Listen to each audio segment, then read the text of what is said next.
buenas tardes, buenos días, buenas noches, depende de la hora en que estén mirando esta conversación. Esta conversación que se inaugura en el año 2022, que inaugura nuestra octava temporada de éxito.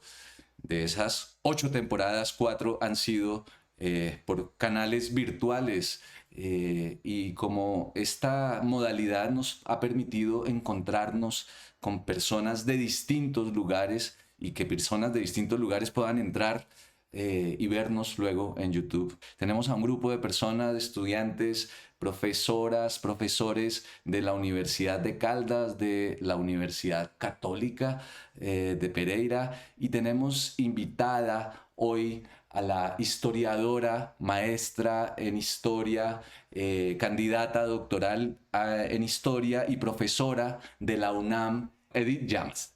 Entonces, bienvenida, querida Edith. Edith es, aparte, bueno, de todo, de lo que he dicho antes, tiene unas líneas de investigación que nos interesan a distintas personas acá en Colombia, porque justamente a propósito de las islas o de las illas, nos encontramos en el mundo virtual y aprovechamos esa buena casualidad, ese encuentro inesperado para establecer este vínculo y empezar una conversación que nos va a llevar no solamente la hora, hora y media o 2 horas que duremos hablando hoy, sino que va a continuar y vamos a tenerla de distintas maneras con nosotros. Entonces, ella ha preparado una charla que llamó Las diferentes formas de ser de Illas y Besoares y sus relaciones.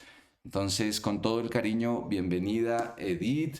Nos da mucho gusto tenerte aquí. La palabra es tuya.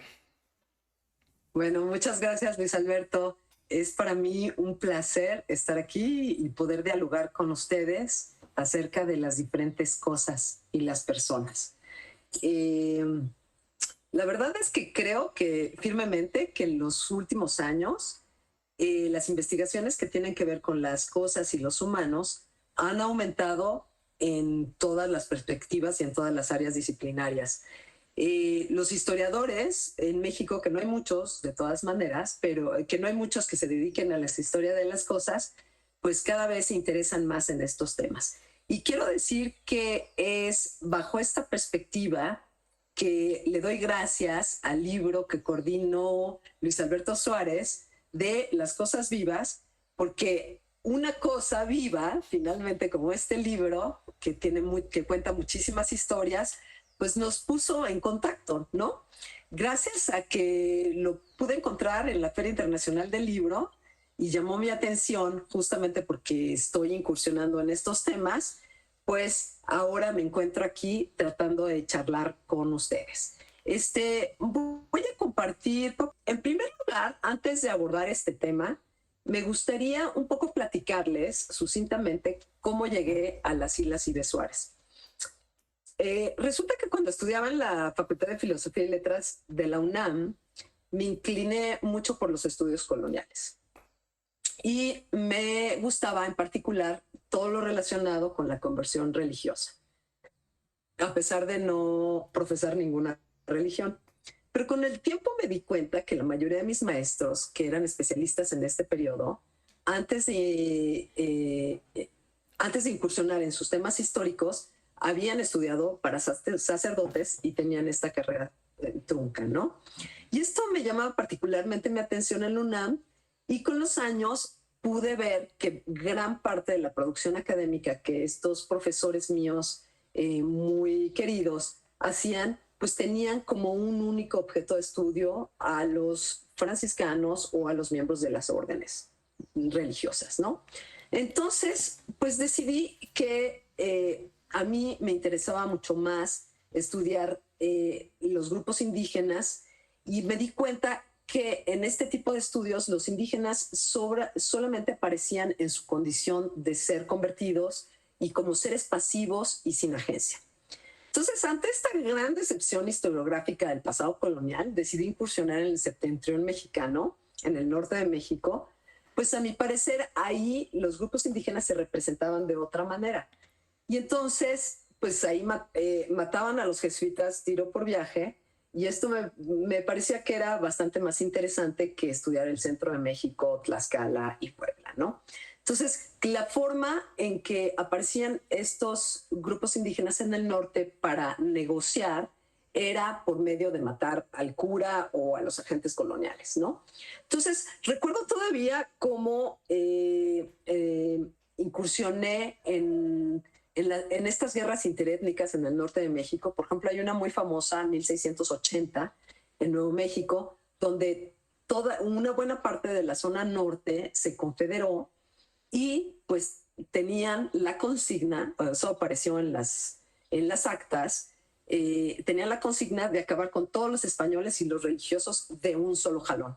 Y pues quiero decirles que lo lograron, ¿no? Lo lograron y después, esto fue el primer periodo franciscano y luego llegaron los jesuitas, ¿no? Entonces sí eran como grupos muy combativos y bueno.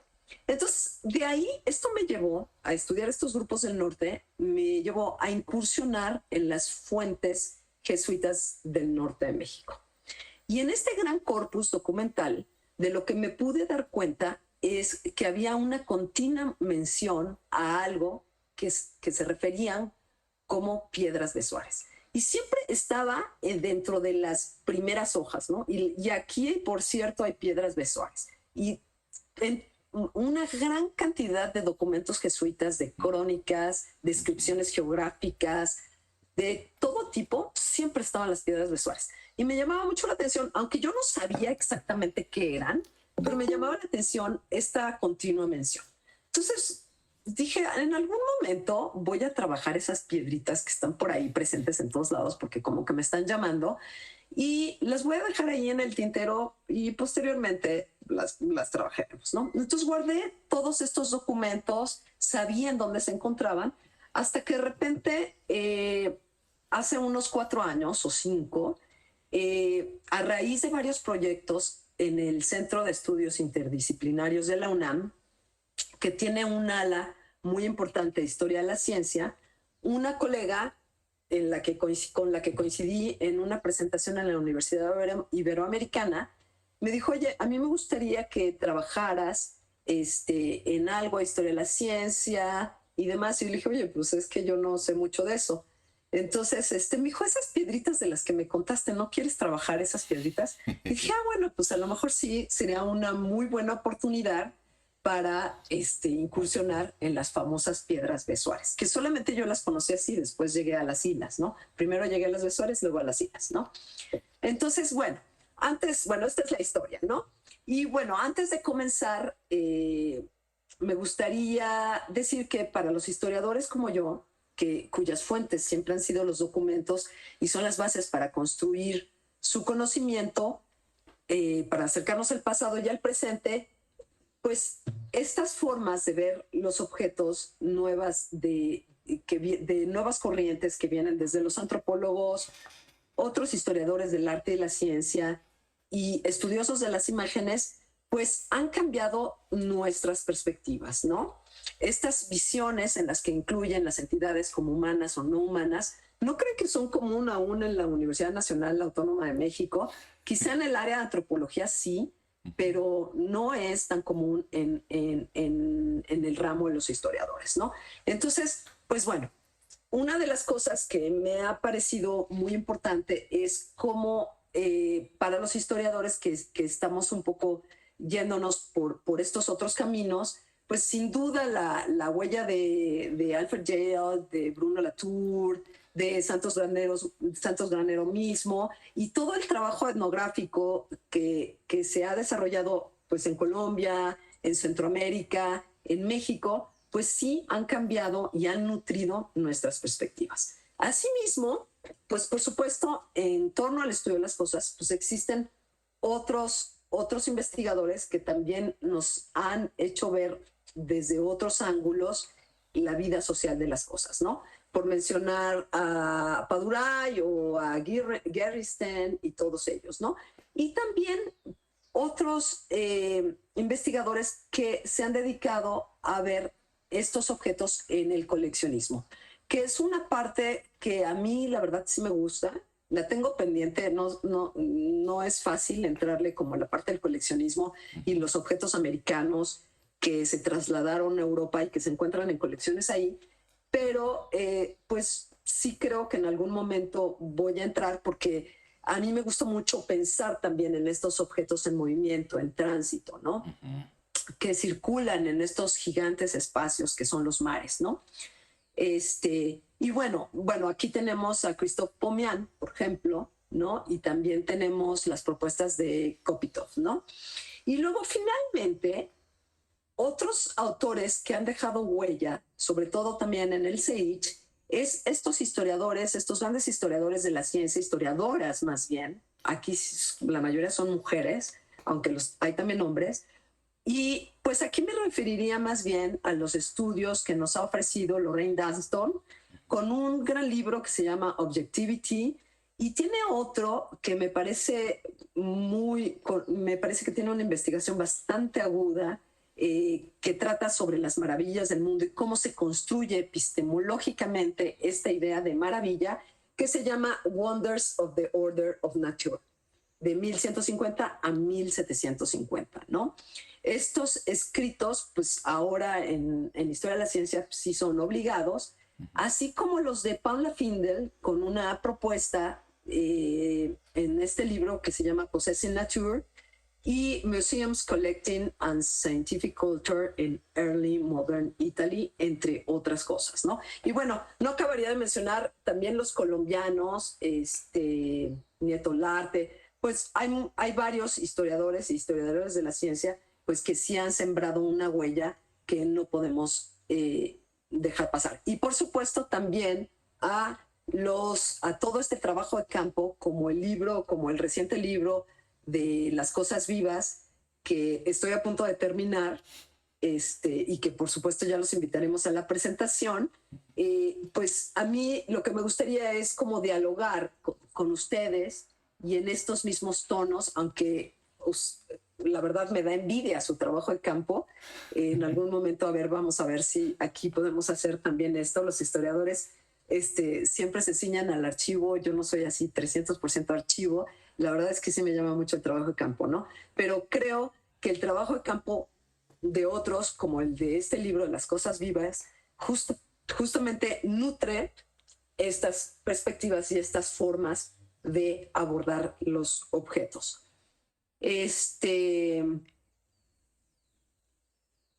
Y bueno, pues entonces comencemos con qué son las hilas y qué son las piedras besoares, ¿no? ¿Qué son las hilas y qué son las piedras besoares? No sé cuál de las dos es más complicada. Supongo que las hilas, porque son los de los Andes, y en los Andes todo es tan complejo que bueno.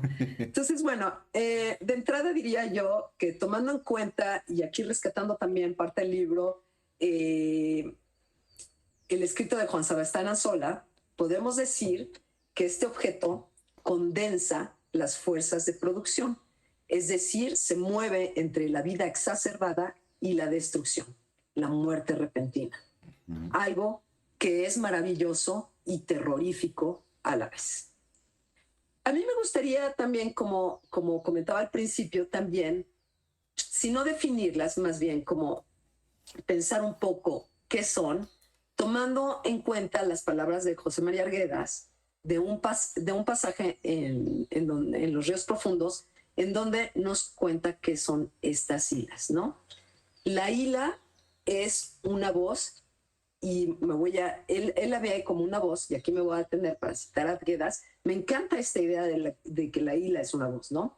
Entonces, cito: la hila nombra a cierta especie de luz y a los monstruos que nacieron heridos por los rayos de la luna. Hila es un niño de 2 cabezas, o un becerro que nace decapitado, o un peñasco gigante, todo negro y lúcido, cuya superficie apareciera cruzada por una vena ancha de roca blanca, de opaca luz. Es también hila una mazorca cuyas hileras de maíz se entrecruzan o forman remolinos. Son hilas los toros míticos que habitan en el fondo de los lagos, solitarios de las altas lagunas rodeadas de totora, pobladas de patos negros. Todas las hilas causan bien o mal, pero siempre en grado sumo. tocar una lila y morir o alcanzar la resurrección es posible. Entonces, bueno, tenemos que las islas son justamente estas entidades con poder y que tienen el poder de hacer el bien y el mal. Y ahora bien, ¿qué son las Besuares? Bueno, las Besuares también tienen este poder, pero bueno, también son cálculos de animal, como podemos ver así en esta imagen que hizo un naturalista francés, ¿no? Donde pone a este tipo de cabra, que se refiere en realidad a la cabra asiática, pero aquí justamente retrata el cálculo de esta cabra, que por supuesto proviene de este animal, ¿no? Entonces son cálculos de animal de en diferentes partes del mundo, ¿no? Pero también, como podemos ver, son objetos mágicos, como veremos un poco en la parte, en la parte de Mesoamérica, bueno, en el contexto mexicano, y pues también en el contexto andino, ¿no? Aunque ahí les decimos islas, ¿no? También son vistas estos objetos como objetos idolátricos ante los ojos de los religiosos. Entonces también esta es una diferente relación con otro grupo que serían los religiosos y el cristianismo, ¿no? Pero también, y quizá la que más ha circulado en todos los estudios sobre las Besuares es justamente el poder de este cálculo como remedio contra veneno. Aquí justamente les pongo dos imágenes. Esta imagen del lado derecho superior es una hila besuar, porque, bueno, tenemos también una montura de plata andina que formó parte del Gabinete de Curiosidades de Felipe III, que se encuentra hoy en el Museo Nacional de Ciencias Naturales de Madrid, España, ¿no? Entonces esta isla pues, fue enviada de América para conformar este gabinete, ¿no?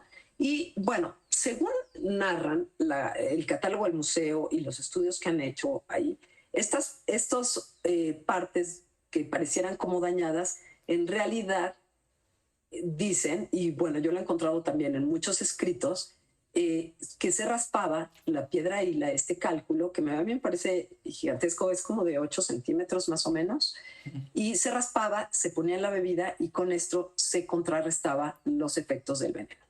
Ahora, el estuche y las monturas de estas hilas, pues es un tema aparte y digamos que es otra ontología también, ¿no? ¿De qué nos está hablando justamente esta montura, ¿no? Que aquí pues es una montura manufacturada por artesanos andinos también, ¿no? Entonces, bueno, son remedios contra veneno y asimismo son artefactos de ciencia y arte que se encuentran en los gabinetes de curiosidades y que conformaron pues muchas colecciones en Europa, ¿no? De hecho, me falta una, serían objetos transatlánticos. Ahorita vamos a ver un poco el caso de este objeto, un poco más adelante. Pues es un claro ejemplo de este objeto transatlántico, ¿no? Aquí están las Besuares y aquí está este objeto que ahorita vamos a ver, ¿no? Entonces, bueno, pues todas esas, no vamos a ver todas estas porque es un mundo gigantesco. De hecho, recuerdo cuando Luis Alberto me dijo, oye, la plática es de 1 hora, me dio un terror y dije, ¿qué voy a decir? Yo no tengo, ¿cómo voy a hablar 1 hora? Y después dije, bueno, no, cuando estaba preparando ya la plática, dije, no, tengo material no para 1 hora, sino para un curso, ¿no? Pero bueno, entonces, bueno, empecemos con dónde se encuentran estas pedas. Bueno, antes de comenzar, aquí quiero ponerles algunos ejemplos justamente de estas piedras Besuares. Estas se encuentran actualmente en el Gabinete de Curiosidades de Rudolf II, en el Museo de Arte e Historia, el conocido como Kunsthistorisches Museum, en Viena, Austria. Y bueno, son de diferente procedencia. Esta le pusieron a España, pero yo estoy segura que viene de América. Y fíjense las monturas con filigrana de oro y que en realidad es un talismán. Se usan mucho los talismanes de piedra besuar para aliviar la melancolía. hay toda una historia detrás. Y esta con una montura con piedras preciosas y bueno, ¿qué les puedo decir, no? Estas todavía se pueden apreciar en el Museo de Arte e Historia en Viena. Y pues bueno, es todo un tema. Tienen 12 piedras de Suárez ahí, de diferentes partes del mundo. Ay, me faltó decirles esta también, que es esta, pues obviamente es como un tipo taza, que abordaremos un poquito más adelante, y cómo se sumerge la piedra besoar ahí, ¿no? Como una cuestión de Alexifarmac. Entonces, bueno, ahora, ¿cuál es este? A mí me gusta muchísimo las hilas, porque de entrada es un objeto también que tiene una complejidad material que me parece alucinante, ¿no? Aquí lo podemos ver cómo están formadas. Aquí hay una con su estuche, de hecho se rentaban los estuches para poderlas cargar. Y entonces, pues, ¿cómo son estos cálculos, no? Pues estos cálculos pues, tienen fosfato, tienen calcio, están compuestos por magnesio, por minerales, litiasis renales y vesiculares de la urea y el colesterol.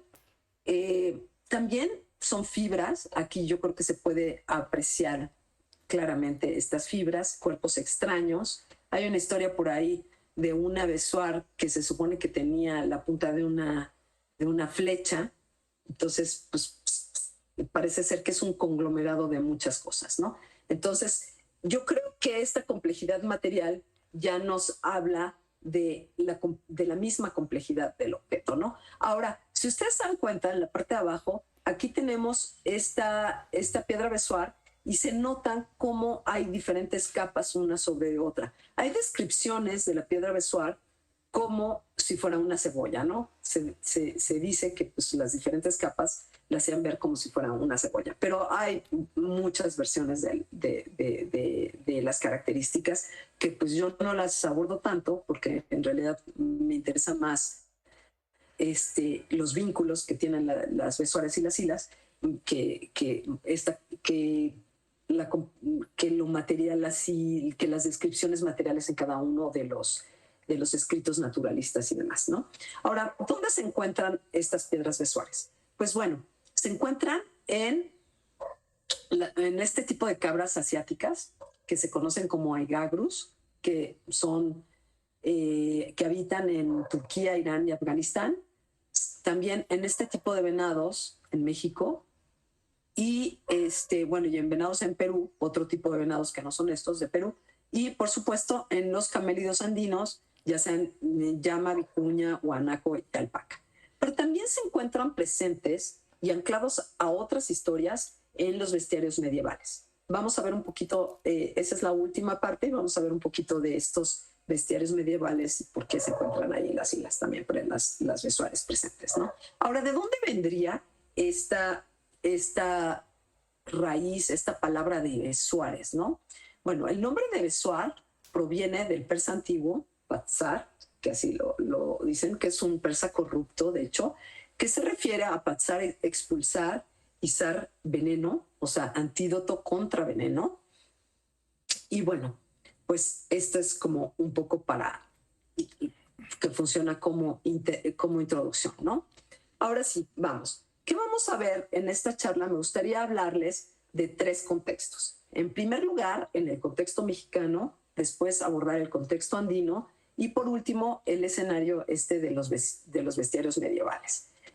Si se dan cuenta, son distintas áreas geográficas que pareciera que están separadas, pero lo que me interesa ver es cómo también de alguna manera hay una relación local, global, y entonces visible, invisible, es un conglomerado de ontologías, diría yo, ¿no?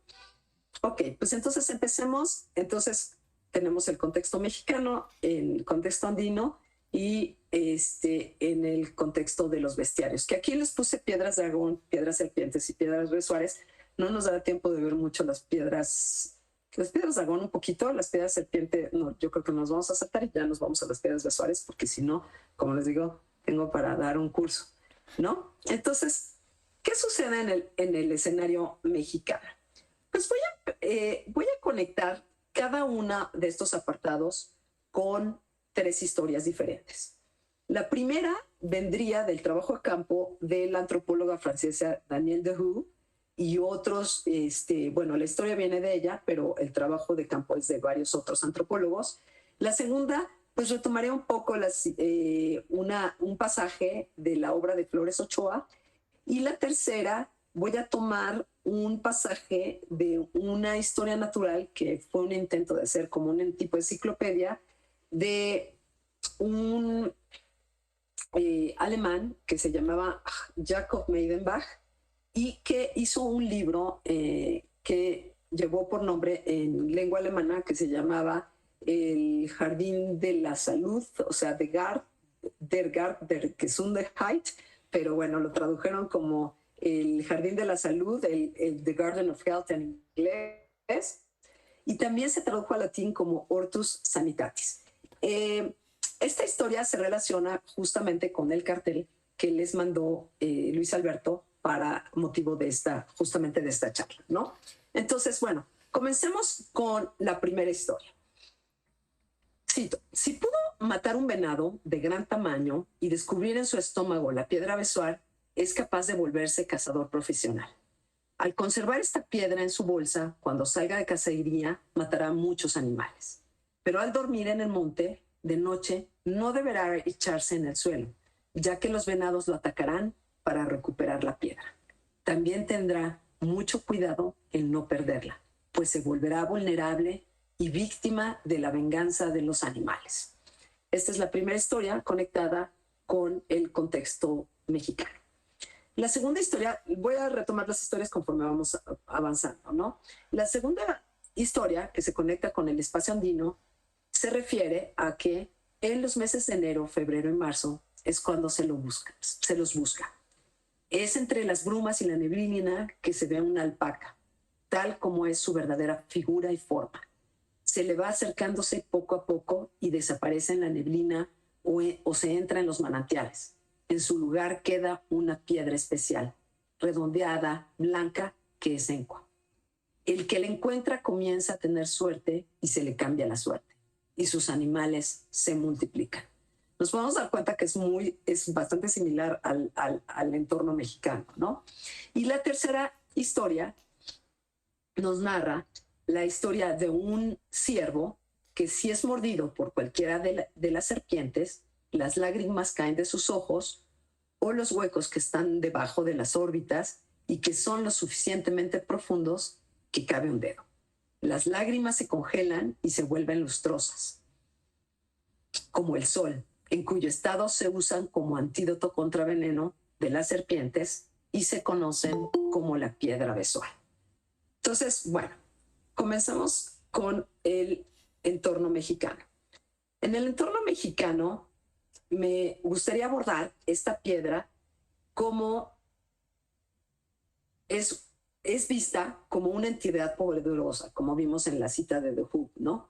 En ocasiones funciona como un tipo talismán, no me gusta la palabra talismán, pero como un tipo talismán para la casa, y en otras se conecta con otro tipo de humanos y no humanos, como vimos en la cita, ¿no?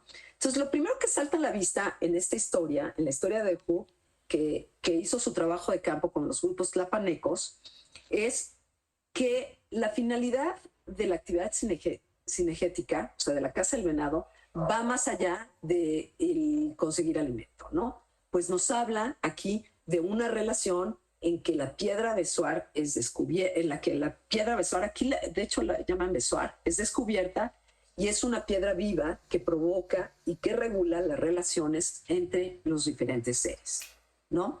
Dehoux hizo su trabajo de campo en el siglo XX con estos grupos tlapanecos en estas comunidades indígenas. Por otro lado, tenemos el trabajo de campo de Ralph Beals, que se fue con los indígenas del norte, y también tenemos el trabajo de Juan Méndez Sánchez con los grupos nahuas de San Martín, ¿no?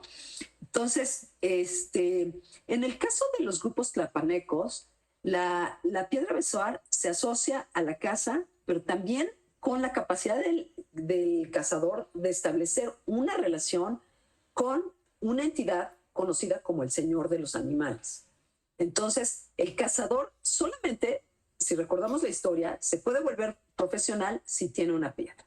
Sin embargo, pareciera que siempre está en peligro de perderla, ¿no? Si se echa al suelo, puede que pareciera que es parte de las reglas, que es algo que no permitido, los venados vendrán y se la van a quitar.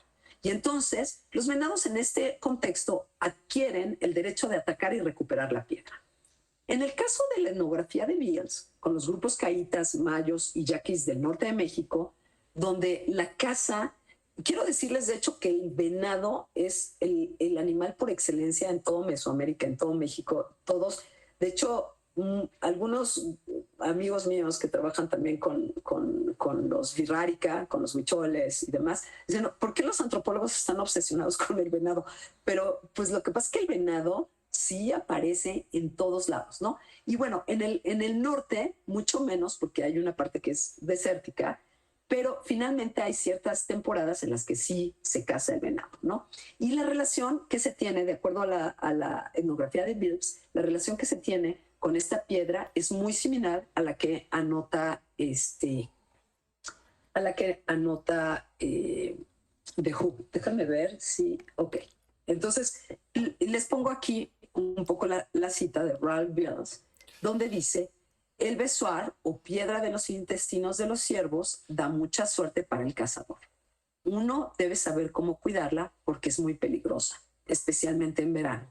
Se dice que la piedra contiene una pequeña serpiente, cuya cabeza y cola a veces son visibles. Sus vibraciones, vaya, aquí se me fue producen electricidad que le brinda fuerza y poder al propietario para que pueda romper los palos gruesos y las barras de hierro con sus manos. Al mismo tiempo, en el verano, esta atrae a los rayos. Todos los animales del bosque tienen líderes, también llamados dueños demonios. El jefe de los ciervos, Cambuhua, mantiene la forma de un ciervo atrapado sin huesos. Si los huesos no han sido arrojados a los perros. Su permiso es necesario para matar ciervos. Cambuhua a veces aparece como ciervo con hocico negro o con cara, ¿no? Entonces, aquí, ay, tantito, ya me salí. Yo creo que, pues, este trabajo de Bills también, como podemos observar, una vez más aparece la relación entre el cazador y la suerte, y además de la convicción de los caitas, mayos y yaquis de que hay que cuidar la piedra, ¿no? Sin duda, pues es una entidad peligrosa y pues este tipo de elementos pues son dignos de análisis, ¿no? Por otro lado, también un elemento que destaca y con el cual sí no me he encontrado en ninguna otra cita, que no hay muchas en el terreno mesoamericano, a pesar de que tenemos tantos venados, no hay tantos estudios sobre la piedra besoar, es justamente esto de la pequeña serpiente cuya cabeza y cola a veces son visibles. Me parece súper interesante. En el norte sí hay bastantes serpientes, pero nunca lo he escuchado en ningún otro lado. Me gustaría posteriormente incursionar un poquito más en otros trabajos de campo a ver si aparece, ¿no? Y por otro lado también creo que un elemento que es increíble, pues es justamente estas vibraciones de electricidad, ¿no? O sea, que es la forma en la que esta entidad, como una extensión, transmite su poder al que tiene la piedra, ¿no? Entonces, como se vuelve poderoso, ¿no? No solo va a tener más suerte en la casa, sino también va a ser poderoso, ¿no? Y bueno, todas estas restricciones de cómo cuidarla, de que no la saques en verano, también que atrae a los rayos. Aquí justamente esta parte de atraer a los rayos me resulta particularmente interesante porque aquí sí hay un elemento en común quizá con las islas andinas, ¿no? Habría que profundizar un poco más en este tema de los rayos, que también creo que está presente con los nahuas de Puebla, ¿no? Y bueno, una vez más, también tenemos al jefe de los ciervos, que el jefe de los ciervos tiene forma de ciervo y es el que dicta cómo las relaciones de reciprocidad, ¿no?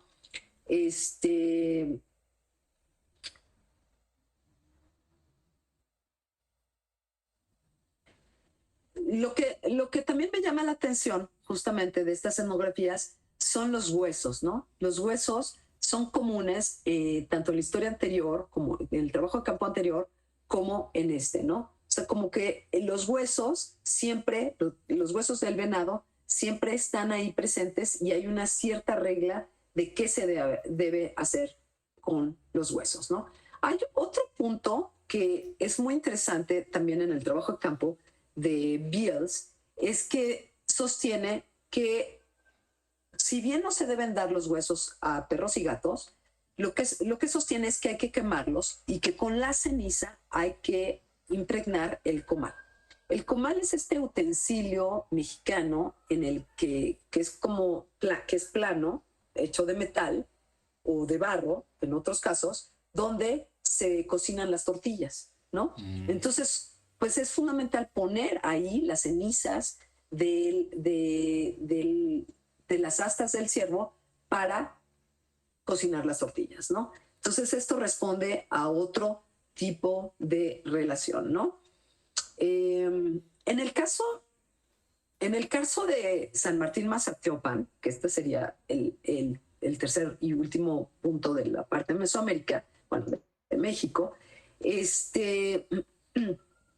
se da, como ustedes pueden dar cuenta aquí, pues el mismo lugar pone somos la cuna del venado, ¿no? Y bueno, sí ha habido, quizá este es el trabajo de campo más contemporáneo con el que cuento, o sea, de hecho es un antropólogo que hizo su tesis de doctorado sobre San Martín Mazatiopan, una tesis maravillosa, y donde sí menciona la piedra besar, pero él está más enfocado a las dinámicas de caza, que me parece una tesis, creo que ya la hizo libro, estaría muy bonito conseguirla, ¿no? Y entonces aquí también en Mazatiopan cuenta la comunidad que la piedra besar se encuentra en los intestinos de los venados, pero como ellos mismos afirman en la comunidad, no todos tienen la suerte de tenerla. El que la posee tendrá éxito en la caza y además no fallará ningún tino y obtendrá hermosos ejemplares, ¿no? Aquí te da también una habilidad, la piedra te transmite esta habilidad de no fallar y de obtener como los mejores venados, ¿no? Y los cazadores de esta comunidad, que ya casi no cazan, por cierto, hablan de un vínculo con el Señor del Monte, que se asocia también con el Santo San Martín. Aquí, pues otra vez, así también tenemos como este tipo de vínculos, como en las islas, en los Andes, donde tenemos a Santiago y Yapa, ¿no? Entonces, como también estos santos participan también de este mundo de relaciones con la piedra, ¿no? El venerable San Martín de esta comunidad poblana se vincula con la guerra y la cacería y se apropia un poco de las cualidades del Señor del Monte. Además, entre otras atribuciones, se supone que San Martín cuida de las cosechas de maíz. En la comunidad de San Martín, que pues estos serían estos elementos, combinación cristiano y otras cosas, ¿no? La relación con el santo del lugar, pues realmente no nos resulta extraña, como mencionamos, pues existen, pero también en Europa existen figuras de santos europeos que tienen como sus atributos animales, ¿no? Como sería Humberto de Lieja, que se consagra, que es conocido como el patrono de los cazadores y que para identificarlo aparece su imagen junto a un ciervo, ¿no? Así que de esta misma forma, San Martín Caballero de Mazatiopan aparece montado en un caballo dentro de la iglesia. Me crean que no pude conseguir una foto del santo y la verdad ya no me dio tiempo de echarme un clavado a la tesis ay, se me olvida su nombre, de este colega y pero me impresionó que no pudiera conseguir una imagen de San Martín del Santo. Pero bueno, entonces, bueno, por el otro lado también el santo Martín Caballero aparece montado en el caballo en la iglesia de Mazatiopan y vela, se cree que es el que vela por los venados, ¿no? Y también hay una asociación que en esto que aparece montado en el caballo responde a otras hipótesis que se han trabajado, porque desde la llegada de los españoles, incluso en las fuentes como sería la fuente de Francisco Motolinía, los caballos, los primeros registros que se hacen de caballos en el siglo XVI en México, en Mesoamérica, fue que los llamaron venados gigantes, ¿no? Entonces hay una alusión continua del caballo como venado gigante, ¿no? Le llamaban Mazatl, que era el término en náhuatl, y entonces siempre se referían a los caballos como Mazatl, ¿no? Entonces tenemos aquí a San Martín Caballero, este santo, en Mazateopan, subido en el caballo, como si estuviera subido en el venado gigante, y a su vez tiene a estos, o cuida de los venados, ¿no? Por lo tanto, la figura de este santo, pues de una u otra forma podría evocar al cazador y al ciervo, ¿no? Los lugareños todavía hasta hace pocos años afirmaban que cuando el santo se encuentra en el centro de la iglesia, los siervos bajan a echarse junto a él. Para terminar, me gustaría contar una historia que viene del periódico El Milenio de Yucatán, que se publicó el 9 de julio de 2013. Ya que no nos da tiempo, pero también la Besoar, en otro ámbito donde se ha encontrado, es justamente en la zona Maya, en Yucatán, en toda esta área. Y que para los mayas sí ha sido, el área maya es un área donde hay muchísimo venado, se comía hasta hace, todavía se come, pero hasta hace no mucho, unos 20, 30 años, mi familia es de allá. Entonces yo recuerdo perfectamente ir al mercado y comer unos tacos de venado deliciosos. Entonces el venado tiene una presencia en todo, en la vida cotidiana, en la comida, y la forma de cocinarlo es, bueno, alucinante, ¿no? Todavía se come, pero mucho menos, ¿no? Entonces, bueno, en esta nota del periódico de Yucatán de 2013 aparece la siguiente nota. La piedra magínica para cazar venados, mientras no abuse esta canica oscura extraída de las entrañas de los astados, evita que el cazador se vaya en blanco. El registro que hizo Jorge Moreno alude a una supuesta piedra mágica que un cazador regaló a otra persona, y desde entonces este último caza con abundancia. El periodista en cuestión, que no tiene tantos años, calificó este hallazgo como una leyenda, por lo que decidió incursionar un poco más en el tema, efectuando una cierta labor de trabajo de campo en la comunidad de Chemac, municipalidad de Yucatán, en el sureste de México. Ahí entrevistó a Hipólito Balam, quien aseguró la existencia de la piedra Besoar, aunque nunca he tenido la suerte de poseer una. Eso afirmaba el informante, ¿no? El informante contó que la piedra se encuentra en el estómago, boca o costado del animal. Asimismo, afirmó que se deben seguir ciertas reglas, tales como guardar el secreto si se posee la piedra, no abusar de la caza de los animales y devolverla en un lapso de un año. La señal la dará el señor venado del monte, al cual, aunque le dispares, no caerá, y si desobedeces, te castigará con la pérdida de puntería para cazar. Tristemente, la noticia periodística termina calificando las entrevistas como leyendas subnormales. Bueno, ya conocemos este tipo de afirmaciones de los que no son capaces de entender estos mundos, ¿no? Pero afortunadamente existen otras fuentes donde podemos constatar algunos puntos coincidentes con la noticia yucateca. Y tenemos justamente en el vocabulario de la lengua cachiquel Guatemala de Francisco Fray Tomás de Coto, por ejemplo, donde aparece la definición de piedra preciosa de la siguiente manera. Y así llaman a todas las piedras de que hacen estima o son medicinales. Si se dan cuenta, aquí ya mete la parte medicinal. Y lo mismo a las piedras que sacan de los animales. Y de estas que sacan de los animales tienen creído que el que tuviera alguna cazará muchos de aquellos animales. De esta misma forma, en Ticul, Yucatán también, Burns registró una experiencia en la que describe la relación entre el besoar y el guardián de los venados. Más tarde aprendí que los venados eran guardianes aliados que vivían en lo más hondo del bosque como alter egos de las personas en sus aldeas y pueblos. En definitiva, y con esto me gustaría cerrar, el señor de los animales, el señor del monte, el santo y todas estas entidades aparecen en varias regiones del territorio nacional, y estos relatos nos remiten a la existencia de un jefe que aparece en el cerro o en el bosque y que rige las relaciones entre los humanos, los animales y la comunidad. Los humanos siempre le piden animales y el cazador nunca debe caer en exceso, ¿no? Y esta cuestión de siempre estar en posibilidad de perderla, ¿no?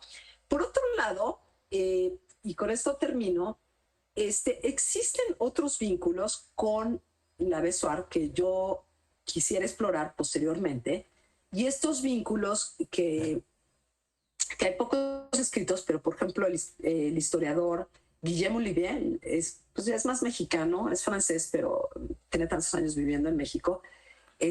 Tiene un grandioso libro y dedica un apartado a las piedras besuares que se llama Cacería, Sacrificio y Poder, donde pues a él le gusta escribir de 500 hojas en adelante, donde tiene toda la relación de la caza del venado con diferentes vínculos.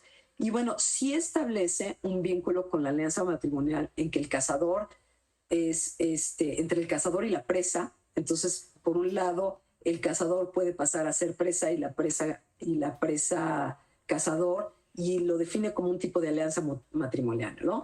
También por ahí dice que hay una cierta relación con ciertos rituales que tienen que ver con la guerra y, por supuesto, con los cultos agrarios, ¿no? Que algo similar como el Señor del Monte ocurre con el agricultor que va a los cerros a ofrendar la tierra, y aparece el Señor Maíz, y similar al del Señor Venado, y bueno, es a través de la milpa que se establecen estos vínculos, ¿no? Entonces, con esto terminó la primera parte de Mesoamérica. Si me paso de tiempo me dice, ¿no? Porque tenemos como mucho, ¿no? Ahora, la segunda parte del contexto mexicano me gustaría enfocarla porque una cosa que me impresionó es que a pesar de que tenemos tantos venados, no haya tanto trabajo de campo que tenga que ver con la piedra besuar, y haya muy pocas menciones en lengua indígena sobre este objeto y que generalmente se le llame besuar, ¿no? Eso me parece muy interesante, contrario al caso andino, donde pues sí se le llama hila y demás, ¿no? Entonces eso me llama la atención. No sé si es una cuestión de cómo se ha investigado el tema o qué sucede, pero bueno, voy a seguir incursionando porque sí me interesa como más ver este contexto mexicano, ¿no? Pero por otro lado, con lo que sí me encontré es justamente con una parte en la que la hila se encuentra dentro de otro contexto. Y en este contexto me gustaría hablar de un tipo de objeto que se llaman los vernegales. Y quiero comenzar este objeto con una cita de un encuentro epistolar que se llevó a cabo entre Alexandro Fabián, que era un ilustrado novohispano avecindado en la ciudad de Puebla, Los Ángeles, con este jesuita alemán, Athanasius Kirchner, que es un jesuita súper famoso, escribió 40 obras, no se dedicaba a otra cosa más que escribir, entre sus obras tiene la China Imperata, tiene miles de obras, alucinante, ¿no? Y entonces, dentro de este libro que ven aquí, de Ignacio Osorio Romero, es un rescate de encuentro epistolar entre el criollo novohispano y Kirchner, ¿no? Y entonces dentro de este libro hay una carta donde el criollo novohispano le dice, intercambiaban no solo cartas, sino objetos también, ¿no? Va también para su seria majestad una taza de piedra de teca muy preciosa, con su plato de lo mismo, toda pintada de oro, guarnecida de plata de filigrana muy fina y delicada, con sus asas grandes de la misma plata, y dentro de la misma taza una piedra besuar de ciervo, guarnecida de lo mismo, que ya saben allá las virtudes tan admirables que de las piedras besuares, ¿no? Entonces, bueno, con esto termina la cita. Y pues bueno, esto se refiere, aunque no lo dice justamente aquí, se refiere a un tipo de taza que se llama el Bernegal.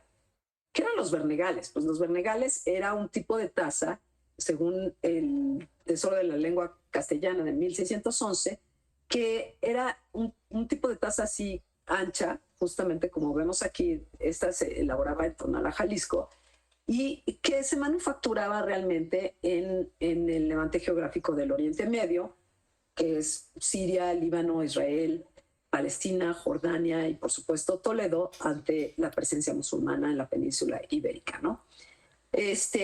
Y bueno, como ven, en Tonalá pues tenían esta manufactura de este tipo de bernegales, justamente como una parte de la influencia y el gusto de este tipo de objetos en Europa, ¿no? Ahora, este tipo de objetos circularon a Europa porque eran la élite europea, les encantaba, y aparecen en pintura. Este tránsito se puede ver en el tránsito se puede ver en la pintura. O sea, podemos apreciar el tránsito de objetos americanos a Europa justamente también en la pintura. Hay muchos ejemplos de estos, nada más traigo uno, pero por ejemplo en ¿no? Donde tenemos justamente este tipo Bernegal de barro. Y hay uno, por ejemplo, de Tonalá en el Museo de Victoria y Albert en Londres, ¿no? Entonces sí tenemos como esta presencia de estos objetos, ¿no? Ahora, pero si ustedes recuerdan la cita de Alessandro Fabián, pues dice que esta es pintada en oro, guarnecida con plata filigrana, un poco como las vestuarias que vimos de la colección, y tiene la piedra desierto. Este tipo de objetos se manufacturaban en Nueva España, y si ustedes se dan cuenta aquí, por ejemplo, esto es tomado de una reciente exposición de platería mexicana en Europa. Entonces se dan cuenta, pues justamente estas características del Bernegal pues son la taza ancha con estos lóbulos que le llaman, este tipo de asas y un platito, ¿no? Y aquí tiene un aditamento especial, salvilla, que le llaman, para poner la piedra besual. Si ustedes se dan cuenta, esta otra que se encuentra, esta está en el Monasterio de las Concepcionistas, aunque no se consideran piezas religiosas, sino profanas o objetos de mesa. Pues acabaron algunas ahí, ¿no? Y esta otra también es la misma fórmula, tiene este cisne y adentro se colocaba la piedra besuar. Entonces, ¿qué se creía? Se creía que la piedra besuar americana, la de los venados, y también eso pasa también con las de Perú, pues si uno vertía el vino o el agua en este tipo de tazas, la piedra absorbía el veneno y entonces pues la persona que tomaba pues no se envenenaba, ¿no? Entonces de alguna u otra forma contrarrestaba los efectos del veneno. Esto que yo les cuento es así como el boom en Europa. En todos lados se puede encontrar esta relación, ¿no? De la taza y del objeto maravilloso y mágico, de ahí dicen que es el objeto mágico, porque justamente es el que absorbe el veneno. Y como mejor ejemplo de este tipo de análisis y de este tipo de objetos que guardan, que absorben el envenenamiento, pues no está ni nada más ni nada menos que Luis de Beltrán, ¿no? Que, pues, como ustedes saben, yo creo que mejor que yo, pues es el patrono de los colombianos.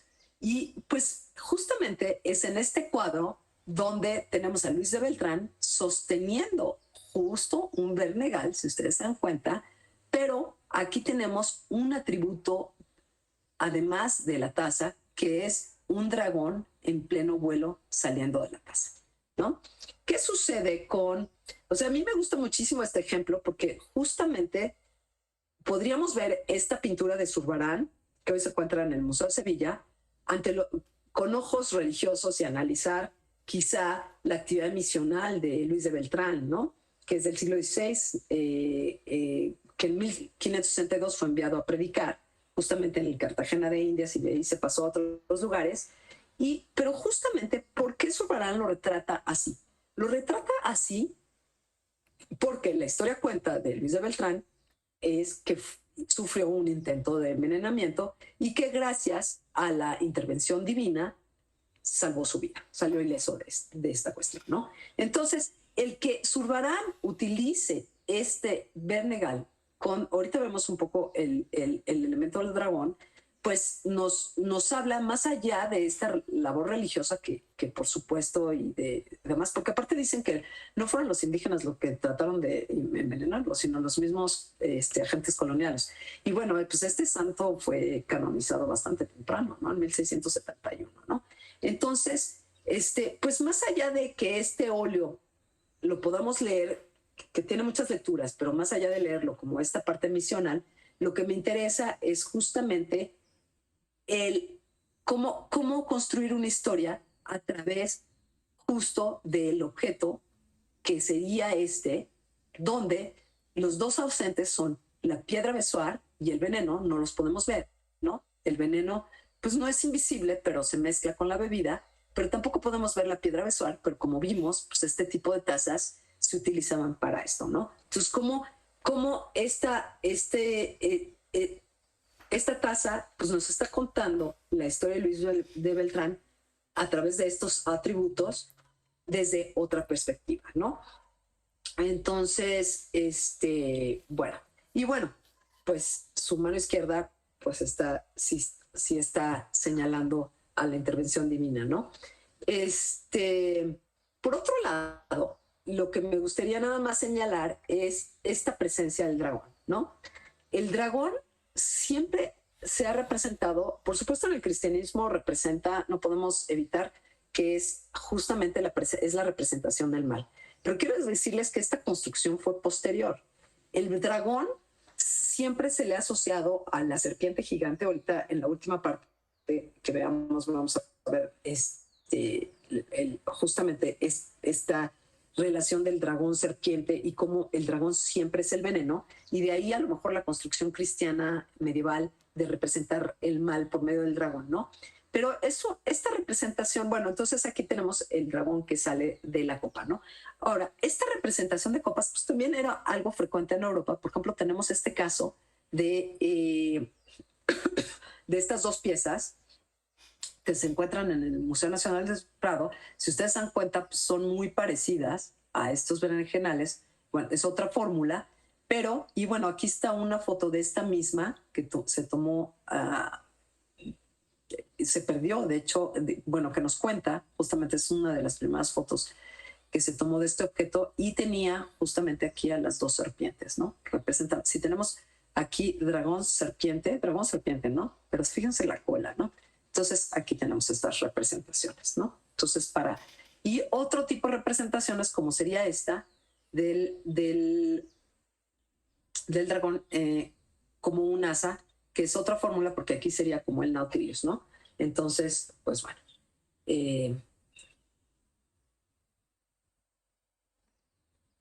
Ahora bien, ya para terminar este apartado, lo que me gustaría platicarles es que recientemente también se encontró en el rescate, se encontró un Bernegal aquí se me desacomodó un poquito esta diapositiva, se encontró un Bernegal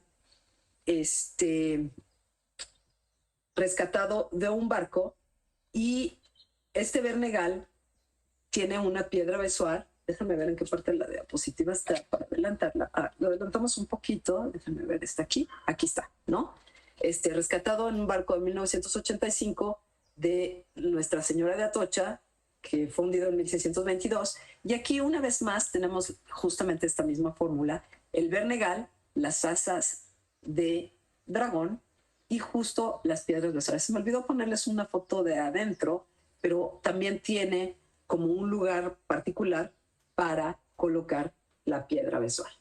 Y me gustaría acabar nada más este apartado con una cita de Plinio, si es de Plinio, déjame ver, con una cita de un médico europeo, vamos a ponerle así, en donde justamente describe este miedo al veneno, ¿no? Donde dice, por donde los que viven con temor y sospecha deben huir a todo guisado exquisito, ¿no? y hecho de muchas cosas diversas y guardarse de cualquier sabor intenso. Este miedo constante a lo que vas a comer. ¿Cuál es el dulce, el salado, el acero y el extremo? Además de esto, cuando tienen gran sed o hambre, no deben beber de golpe ni comer arrebatadamente. Fin, primero gustar y sentir el sabor de aquello que beben y comen. Esta cita justamente está aludiendo a este miedo al envenenamiento en Europa entre el siglo XVI y el XIX, donde por supuesto papas, donde buena parte de la élite europea pues vivía con el miedo a ser envenenado, y que justamente para solucionar este miedo y contrarrestar esto, pues que se manufacturaron este tipo de objetos que con el Nuevo Mundo pues también incluyeron estas besoares americanas. Y bueno, no sé cómo vamos de tiempo, vamos a las islas, ya si no nos da tiempo del dragón de Bolonia, pues no. Dale, estamos encantados escuchándote. No, Sí, no te afanes. Está maravilloso. sí. Gracias, Luis Alberto. Bueno, pues entonces vamos a la segunda historia, que como recordamos, es una cita de Flores Ochoa, porque ya a estas alturas ya se nos olvidó, ¿no? Entonces, que habla justamente de cómo en estos meses se ve la alpaca y que toma esta verdadera figura y forma y se va acercando poco a poco y desaparece en la neblina o se entra en los manantiales. En su lugar queda una piedra especial redondeada blanca que es encua. El que la encuentra empieza a tener suerte y le cambia la suerte y sus animales se multiplican, ¿no? Esta parte pues es bastante similar a la relación, se parece la relación de las islas con los grupos andinos, justamente se parece al mundo mesoamericano, ¿no? Entonces tenemos islas y besoares en un escenario donde son poder vital, son huacas, y es también un objeto idolátrico ante el ojo de los jesuitas, ¿no? Entonces, aquí no tengo muchas fotografías como las anteriores, porque pues, ya ven, me hace falta el trabajo de campo, pero bueno, en primer lugar, se establece una relación de las islas con los manantiales, que justamente también Juan Sebastián Anzola ha trabajado. De hecho, me di cuenta ahora recientemente en el libro que sí lo cito, ¿no? Y esta relación de las islas con los manantiales se encuentra presente también en varios documentos, no solo en Flores Ochoa, donde alude que el origen de la alpaca se encuentra en el Maytimpú, en los orígenes de la humanidad. Pues son estos animales los que partieron de los manantiales y de los lugares donde hay agua, y que cuando lleguen las señales y el tiempo regresarán a los mismos, ¿no? Entonces tenemos un principio y fin del mundo, y además en los manantiales se originaron el encua y el encuachú, que pues como podemos ver también que son islas también, ¿no? Flores Ochoa también hace alusión a que son los pobres, los más pobres, los que carecen de alpacas y ganado, que son los que van caminando en el cerro para ver si se encuentran a las islas. Aquí, esta historia de Flores Ochoa, este trabajo a campo de Flores Ochoa, concatena un poco con el manuscrito Huarochirí, en donde se narra que en los tiempos antiguos de Cuniraya y Huiracocha, tomando la apariencia de hombre muy pobre, se pasea con su capa y su cusma hecha harapos. Sin reconocerlo, algunos hombres lo tratan de mendigo piojoso, y ahora bien, este hombre transmitía la fuerza a todas las comunidades, ¿no? Entonces, de esta misma forma, el trabajo, estos dos trabajos, pues se enlazan, ¿no? También el trabajo etnográfico de Carlos Ordóñez en el Jánuco de La Pampa, aquí las islas eligen a sus poseedores. Los lugareños cuentan que para tener suerte deben salir de noche, en la luna llena. La forma de encontrarlas puede variar de acuerdo de las necesidades del que la busca. Para algunos comuneros de la región del Jánuco, la isla sale en los manantiales en la luna llena por la madrugada y es una piedra con forma de animal. este trabajo me encanta, ¿no? Porque pues uno se imagina justamente a esta isla, ¿no? Y avanzando en esta misma relación, hubo una exposición en el Museo Metropolitano de Nueva York que se llamó The Colonial Andes Tapestries and Silverware, 1530-1830. El catálogo es realmente bonito. Algunos textos son buenos, otros no tanto. Pero aquí hay un texto justamente de Salomón, del antropólogo Salomón, y bueno, y él hace también su propia alusión a las islas y menciona justamente que se encuentran en la primavera y que emanaban de las montañas y que son los ancestros los que permiten encontrarlas, ¿no? Para ello, las entidades poderosas que él llama, esta parte no me gusta porque él las llama suprahumanas y no define exactamente a qué se refiere como suprahumanas, que es un poco la modalidad de mágico también que nos causa un poco de conflicto, ¿no? Pero manda signos a las personas, a los animales y para ser encontradas, ¿no? Pero para Salomón las islas son las que transmiten el mensaje y al mismo tiempo, si tiene esta parte que me parece muy interesante, son herencia, poder, destino y fertilidad. Estas cuatro cosas me parece que pues sí están ahí presentes y están justamente presentes sin duda, yo pondría estos cuatro elementos en el envoltorio de los múltiples saquitos, que es el señalukepi, ¿no? Este envoltorio ritual que pues seguramente ustedes probablemente conocen mejor que yo, donde se encuentran pues justamente las conopas, el lencua y todo, ¿no? Este envoltorio, bueno, también en la ceremonia ritual, conocida como el Hayahuisca, aquí sí corríjame, porque ya ven que mi quechua no es tan bueno, ¿no? En esta investigación que hizo Patrice Lecoq y Sergio Fidel, pues sí se menciona justamente como estas cuatro categorías, ¿no? Y cómo por medio del ritual se invoca a los espíritus protectores para que actúen a favor de la fertilidad de los rebaños, ¿no? Es justamente en el mes de diciembre donde se comienza esta ceremonia y que bueno, puede durar 10 horas o mucho más cuando comienza el sol y finaliza con los últimos rayos del sol del día siguiente, ¿no?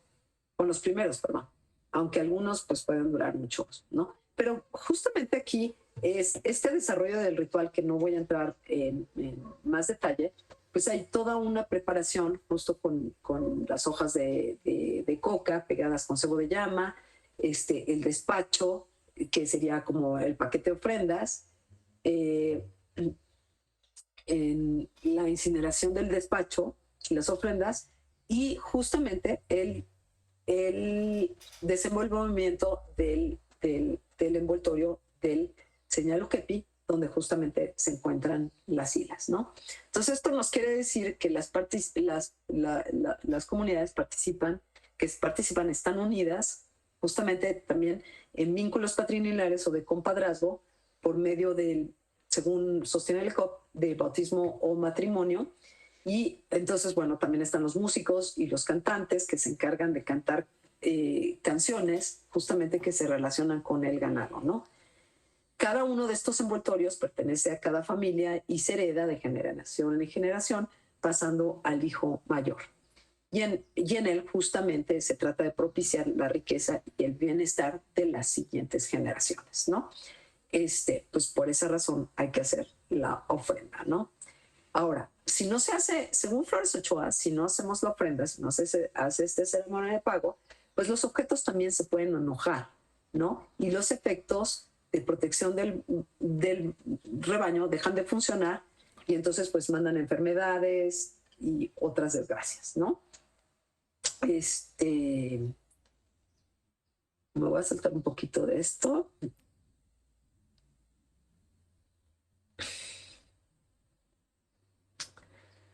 Voy a saltar un poquito de esto y bueno, pues yo creo que una cosa que sí sucede con el señalukepi, que es muy amplio, aquí sí hay varios estudios, es que es un envoltorio que sintetiza las relaciones de reciprocidad entre los seres tutelares, el mundo natural y los humanos. Y entonces el ENCUA, que es el principio generador habitual, que también lo tenemos con Anzola, que él lo menciona, junto con las silas, que son las piedras vivas, son la fuente y el origen de este bienestar y de lo que llaman una cierta abundancia, ¿no? Entonces, ahora me gustaría hablarles un poquito sobre las silas, las huacas y la idolatría, ¿no? ¿Cómo se piensan estas entidades? Miren, aquí es la única foto que tengo del envoltorio y no sé de dónde salió, para de confesar, y se ve que es de mala calidad. Bueno, las silas y las guapas, las silas y las huacas y demás, ¿no? Pues como vimos que las silas y las conopas, que son poderes vitales, solo se pueden entender también si las pensamos como huacas en el mundo andino, ¿no? Y pues tratar de analizar la lógica aquí, Luis Alberto, que es el especialista, no le digo la tesis, pero ya medio eché un vistazo, pues yo creo que me podrá corregir. Pero analizar la lógica de este tipo de seres, pues es bastante complicado, ¿no? Porque son seres muy poderosos. De hecho, quiero decirles yo que cuando me puse a estudiar justamente las islas como huacas, pues la verdad es que de repente sí hacía mis rituales solo en caso que, como para pedir permiso, ¿no? Porque pues uno no tiene religión, pero sí cree en otras cosas, ¿no? Entonces, pues sí son seres muy poderosos. Y yo creo que justamente los jesuitas en estas campañas de idolatría tenían claro que hay muchas cartas de jesuitas justamente en que sí asumen que las islas son huacas y que ellos mismos les tenían miedo a este tipo de seres, ¿no? Entonces, por ejemplo, Arriaga, para el jesuita Arriaga, las huacas son seres que se encuentran en estado latente y que tienen diferentes tipos de poder. Poseen fuerzas positivas y negativas y Arriaga las describe de la siguiente manera. Creo que no, creo que no las puse. Quizá la cita ya la conocen, no es esta. Esta es la de una huaca que encuentran en San Miguel. Encuentran una piedra besuar y dicen que justamente esta la encontró otro investigador. Ahorita les digo quién, pero justamente estas sí se refieren como una huaca, ¿no? Pero bueno, Arriaga las dice que son todas las cosas sobredichas del sol Inti, luna Quilla, entre las estrellas y el mar. Probablemente ustedes ya conocen estas citas de Arriaga, de los manantiales, ríos, cerros, montes, piedras grandes, a las sierras nevadas. Son huacas que adoran como a Dios, porque son fijas, inmovibles. Otras huacas hay móviles que son las ordinarias. Finalmente, lo que sí establece Arriaga, pues es una jerarquía también de las huacas, ¿no? Y bueno, también tenemos a Salomón, que tiene una definición de las huacas que a mí me gusta mucho, porque a él sí las define como conceptos del ser, ¿no? Y de hecho, él retoma, se refiere a ellas como el bin, el ser, como kamai, animar o impartir una fuerza o fuerzas específicas, ¿no? Entonces, dentro de esta esfera ontológica, pues las silas son seres que tienen la capacidad de animar o impartir fuerza, y en este caso pues sería la fuerza de la fertilidad, la protección, el bienestar, pero en una red de relaciones justamente con otras entidades, ¿no? También por ahí, esta norteamericana Broseder tiene un escrito sobre las huacas, que sinceramente cuando yo escribí el artículo del libro, donde retomo parte de esto, me gustaba, aunque tenía ciertas dudas, pero ahora puedo decir que quizá ya no la tomaría tanto en cuenta en su definición de las huacas, ¿no? También yo creo que el vínculo de las islas o besuares con la cosecha y la fertilidad también nos refiere a otros seres invisibles que poseen poder vital. Por ejemplo, en Guarochirí, la huaca, Curiraya, asociada a Huiricocha, tiene la capacidad de transmitir la fuerza de la tierra y al hombre. Ahora bien, pues las huacas son hasta donde yo entiendo, y me puede corregir Luis Alberto, son las únicas que tienen estas facultades, y también los hombres y objetos escogidos por ellas, ¿no? Entonces, pues bueno, aquí y bueno, como último, justamente quería poner esta cita que proviene de, ¿cómo se apellida? Piola, no me acuerdo, que justamente él habla, no voy a ahondar tanto en esto porque les digo que cuando me dijeron que 1 hora y luego ahora ya estoy feliz aquí hablando, pues este es el descubrimiento justamente de una piedra besuar que sí se asume que como una huaca muy poderosa, que no es de Pierre Duviol, no recuerdo cómo es este otro investigador que lo citó, ¿no? Pero bueno, entonces, y luego, pues la otra cosa es que como la piedra besuar, obviamente, de ser este ser, la hila, perdón, de ser este objeto tan poderoso o de esta huaca, por supuesto que iba a ser vista por los jesuitas como un objeto idolátrico. A mí lo que me llama la atención justamente es cómo pasamos, como si se desdoblara con otro tipo de relación, pero a través de los jesuitas, pero al mismo tiempo también hay un objetivo por parte de los jesuitas de verlo como objeto idolátrico, porque hay una propia agenda de los jesuitas de este tipo de piedras que son absolutamente explotables, que tienen un valor en el mercado bastante alto, o sea, podían valer 100 veces más que iba de acuerdo a su peso en oro.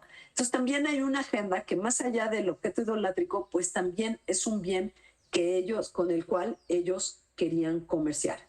Entonces están estas dos cosas. Pareciera que por un lado, como si nombrarlo idolátrico o mandar las hilas a la esfera de lo idolátrico, también, como estas menciones pero también tienen poderes medicinales, pero también esto es como también de alguna forma un tránsito que les permite irse a la esfera medicinal, ¿no? Y que por supuesto los jesuitas, pues recordemos que hasta el siglo, por lo menos en México, casi hasta el 19, los jesuitas no, porque los expulsaron de muchas de las posiciones americanas en 1767, pero por mucho tiempo sí controlaron las farmacias, las grandes farmacias que podemos llamar o boticas, donde se vendían todo tipo de remedios. Entonces también ellos tenían particular interés en explotar estas piedras porque pues, obtenían un cierto beneficio que ante sus ojos llamaban que era para subvencionar otras misiones en otras partes del mundo,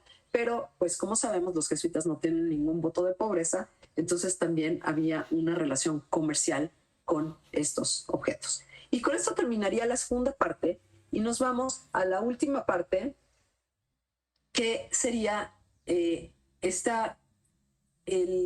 las piedras besuares un poco en los bestiarios. Y aquí voy a comenzar justamente con una historia. Esta imagen que ven del lado izquierdo es un tipo dragón y que se supone que apareció en Italia, en Bolonia, y del lado derecho ustedes pueden observar un ciervo que está lagrimeando y un hombre que tiene piedras en una mesa, y del lado izquierdo inferior, aquí, podemos ver serpientes, ¿no? Entonces, esta imagen hace alusión a este ciervo que llora piedras besuares y cómo las piedras besuares son utilizadas medicinalmente contra veneno, ¿no? Ahora, ¿qué relación tendría el dragón justamente con el ciervo? Ahorita les cuento y con esto terminamos. Les voy a contar una historia. Cuando Hugo Buoncompagni regresó a la ciudad de su infancia en mayo de 1572 para ser investido como papa, el Papa Gregorio XIII, se cuenta que un terrorífico dragón apareció en las afueras de la ciudad de Bolonia. Para algunos, este era el anuncio de un catastrófico presagio. La noticia pasó de boca en boca hasta que un grupo fue a constatar el hecho y trajo a la bestia dentro de las murallas de la ciudad para ser inspeccionada. El senador Horacio Fontana decidió entregar a la gran serpiente a su cuñado, Ulisse Aldrovani, naturalista y conocido experto en draconología y quien se dedicaba a coleccionar cosas extrañas y maravillosas. Aldrovani tuvo el derecho de guardar y estudiar los restos del dragón y posteriormente se reuniría con personajes ilustres de la época para discutir los diferentes aspectos científicos de la bestia. Esta criatura se exhibiría en el museo del mismo naturalista. Aquí tenemos a Aldrovani, ¿no? Entonces, ¿qué tiene este acontecimiento del dragón en relación? Pues para empezar, estamos hablando que Ulises Aldrovani estudió medicina, es un científico de la época y en su tratado de draconología, como yo les decía, la distinción entre dragón-serpiente no era cartesiana, taxonómica como ahora hacemos como ahora ponemos a las especies. Se creía que el dragón era una serpiente grande y esto viene desde la tradición árabe medieval y quizá antes. Pero entonces Aldrovani describe este dragón como una parte de serpiente, ¿no? Dice, la parte delantera y trasera del dragón parecen las de una serpiente. La de la serpiente de pasto Natrix natrix, que sí existe, por cierto, y que si vemos en Isidoro de Sevilla dice que es del agua, ¿no? La sección central, que yo no veo las otras patas, pero bueno, ese es un punto. La sección central incluye otro animal escamoso, en este caso el perch, Perca fluviatilis, un pez de agua dulce, nativos de Italia, que posee grandes escamas verdes. Finalmente, las dos patas delanteras, que también se describen cubiertas de escamas, se asemejan a extremidades anteriores de otro animal que también vive en Italia y que se conoce como el sapo bufo. Simplemente lo muestro esto porque justamente este tipo de seres se creía para entonces, los mismos científicos de la época, los naturalistas de la época, pensaban que estos seres estaban compuestos de muchos otros, ¿no? Entonces aquí hay una cierta complejidad que rebasa las barreras de lo que para nosotros podría ser lo taxonómico. Pero más allá de esto también, otra cosa que sucede es que se contaba en estas historias que también vienen de la tradición árabe, hay India, en la tradición india y árabe, hay muchas historias, como por ejemplo las fábulas del Pachachantra, donde se narra que las serpientes son las que poseen la piedra mágica, el diamante y demás, ¿no? Y entonces los naturalistas describen que en el dragón existen un tipo de piedra que se llaman las draconitas, que se encuentran en los cerebros de los dragones, pero a menos de que se corte la cabeza del animal aún en vida, esta no tomará la forma de una gema. Y aquel animal, sintiéndose morir, elimina el botín por envidia, por lo tanto se corta la cabeza del dragón en sueño. Y bueno, pues aquí tenemos todo esto, ¿no? Entonces, ¿cómo finalmente, aparte, esta draconita, en palabras de los médicos de la época, iba a servir como remedio contra veneno? Esto, pues, tiene particular eco. Justamente aquí tenemos esta imagen en donde se está extrayendo la draconita del dragón aún vivo, ¿no? Todas estas historias tomadas pues de algunas de bestiarios medievales y demás, tienen eco justamente en esta misma historia, que es el ciervo que lagrimea piedras mágicas, ¿no? En la literatura medieval existen múltiples historias que asocian a los ciervos con las lágrimas. Diversos autores de la tradición judía, árabe y grecolatina narran este tipo de escenas. Sin embargo, dentro de esta gramática, resulta interesante cómo justamente este tipo de lágrimas se convierte en piedras besores. Pero tenemos aquí una historia que se narra como en los tres tiempos, ¿no? El ciervo se siente malestar y como siente malestar va y busca a las serpientes que se come, se envenena con ellas y entonces va al lago y en el momento que está en el lago vive este proceso como de transición y a partir de eso saca el veneno, que es a su vez contraveneno por medio de la piedra besoar, ¿no? Entonces, quiero decirles que actualmente existen, bueno, la asociación de las lágrimas, incluso de cervo, eran consideradas medicinales, ¿no? Y actualmente en el Museo de la Farmacia de la Universidad de Basilea, en Suiza, hay un tarro que se presume, o que ahí mismo dicen, que es un tarro con lágrimas de ciervo y que pues era benéfico contra veneno, ¿no? Y entonces pues con esto me gustaría terminar esta presentación y, y pues me gustaría como pensar en algunas consideraciones finales, que sería como estas diferentes formas de ser de la piedra besoar y de las hilas y de los otros nombres que reciben, porque en árabe hay otras que se llaman kame, tienen relaciones muy diferentes con diferentes mundos. En realidad son diferentes mundos. Cada piedra es un mundo que se relaciona con otro mundo muy diferente. Y si bien son cálculos de animal, también están ligados a mitos, a mitologías, a historias fantásticas, a animales mitológicos y demás, y que de una u otra forma están presentes en muchos espacios geográficos. Entonces, con esto termino esta presentación. Gracias por escucharme.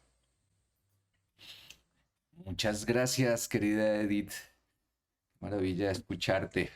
Deja de compartir pantalla.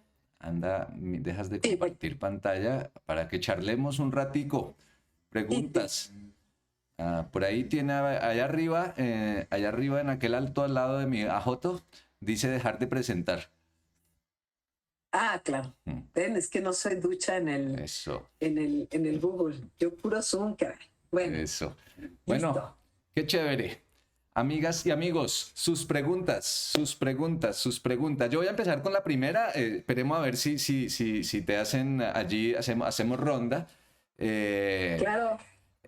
Bueno, no, primero, digamos, muchísimas gracias, fantástica la presentación, nos planteas unos otros problemas súper interesantes, fantástico todo esto de las piedras besoares, pues decir, sus múltiples formas de ser. Entonces, mi primera pregunta, y a ver si hay alguien más para que le hagamos unas tres, pero mi primera pregunta entonces es, digamos, la pregunta odiosa.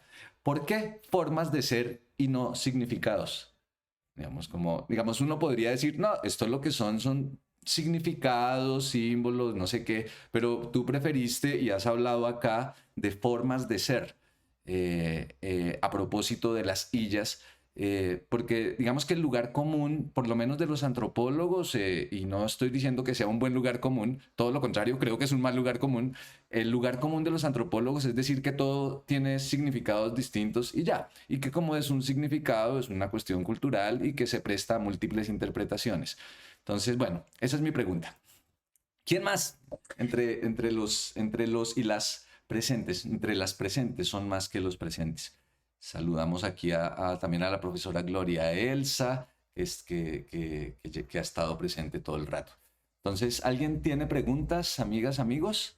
Si no, empieza y ahí se van antojando. Siempre son así. Al principio no hablan y al final ya no quieren callarse y yo me tengo que ir. Dale. Bueno, pues esa es una muy buena pregunta, ¿no? Y de entrada, fíjate que cuando he publicado, de repente me siento un poco renuente a hablar de la besoar como un ser vivo, como un mundo complejo, ¿no? Y no de los significados. A mí lo que pasa es que sí creo que tenemos ya bastante literatura justamente que critica es esto de qué es el significado, ¿no? O sea, y para ellos significa una cosa, para ellos significa otra cosa. Yo creo que el vehículo del significado nos limita justamente a ver este mundo de relaciones causales, que muchas son causales, que están unas, se concatenan con otras. Entonces, esta visión me parece que que la relación justamente, pues desde los antropólogos, ¿no? Desde Yale y todo eso. De hecho, yo hasta podría decirte, podríamos pensar la piedra besoar como la magia simpática que se contagia, ¿no? O como el encantamiento, ¿no? Que atrapa al que la ve, ¿no? Entonces, más allá, y entonces me gustan mucho más estas formas de ver, porque creo que de acuerdo a la complejidad del objeto, que sería, por ejemplo, la gente que trataba mucho de los significados son los historiadores del arte, todavía muchos se encuentran ahí anclados a esto del significado y que se van inmediatamente a la materia, ¿no? Es que significa esto porque tiene tal cosa, ¿no? Como los elementos materiales constitutivos del objeto, ¿no? Yo creo que no, yo creo que es mucho más amplio cuando hablamos de relaciones. Y ahí sí, quizá la herencia de los antropólogos y también los de los historiadores de la ciencia, pareciera que estos son muy constituidos, muy científicos, y a la hora de la hora te están diciendo que el remedio medicinal viene de la piedra dragón, ¿no? Entonces, pues yo creo que el significado limita, ¿no? No me parece, y creo que hablar de mundos es hablar de un mundo sin fin, de una complejidad sin fin en que puedes atar tantos cabos, no solo a objetos, sino a animales, a cosas vivas, a cosas no vivas, a entidades no humanas, a entidades poderosas, a humanos de toda índole, ¿no? Entonces, ese mundo se complejiza y se rizomatiza, por decirlo de alguna manera, cuando hablamos de relaciones y no de significados, ¿no? No sé si más o menos contesté. No, con seguridad contestaste. Amigas, amigos, ¿quién quiere seguir? ¿Quién quiere seguir? Pues si no, yo monopolizo y nos ponemos a hablar y pues creo que somos los únicos dos que hemos hablado. Porfa, sus preguntas. La profesora Gloria Elsa, siga.